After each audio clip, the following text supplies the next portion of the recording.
Welcome back to some Ratchet Clank stuff. Recently, there was this panel with people who work at Insomniac Games. They called it An Evening with Insomniac Games. Gnomon, a school of visual effects, games, and animation, shared with us some work regarding the upcoming Ratchet Clank PS4. Ratchet Clank wasn't the only game that was discussed on that day, but the Insomniac crew also talked about Sunset Overdrive and more. The art panel lasted about 2 hours and was pretty interesting. I will leave Gnomon's website in the description so you guys can check out the panel if you missed it.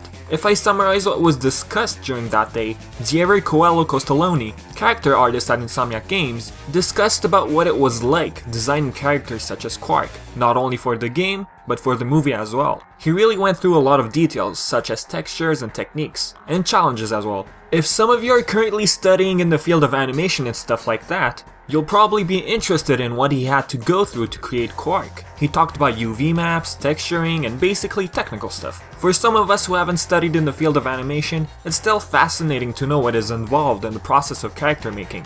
Other than that, we had Erin Zaneski, another character artist. She was kind enough to share some concept arts of various characters that will appear in the PS4 game. Not only she shared these concept arts, but she explained what she had to take into account when updating some of the characters from the classic PS2 game. Now I gotta say, some characters have had major changes, and some are pretty easily recognizable. Despite some characters looking very different, she explained that overall, common characters should still have the same feeling as the original. As in when someone plays the new Ratchet Clank game, they could easily recognize the character from afar.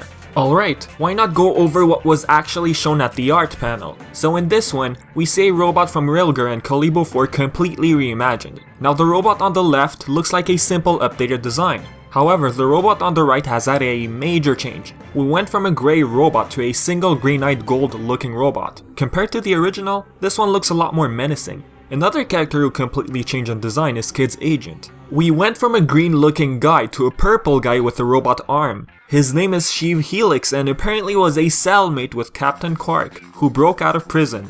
Qwark breaking out of prison. I wonder if that whole situation will be brought up in the movie or game, as a backstory basically. In the end of going commando, Qwark called himself Steve McQuark and tried selling the personal hydrogenator. Apparently he was a fraud and wound up in prison.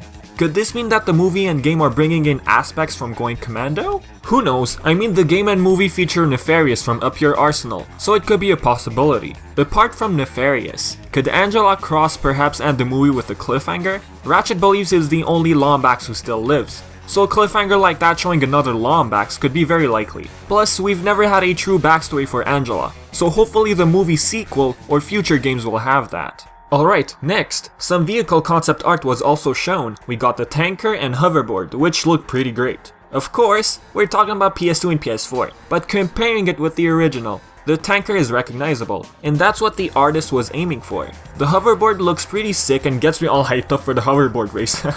Another artist at the panel by the name Henrique Naspoloni modeled Mrs. Zircon and the Blarg dropship. Those look pretty sweet as well. Okay, when we first saw the Ratchet Clank movie trailer, we noticed a new character by the name Grimroth. Grimroth is like Ratchet's mentor and boss at the garage on Velden. What's actually interesting about Grimroth is that he has a twin apparently, and he is now Pokitaro's resort owner. Here's a comparison of what the original resort owner looked like. Like Skid McMarks' agent, this character has had a pretty major change in design as well. Not only the design, but they turned this guy into Grimroth's twin brother.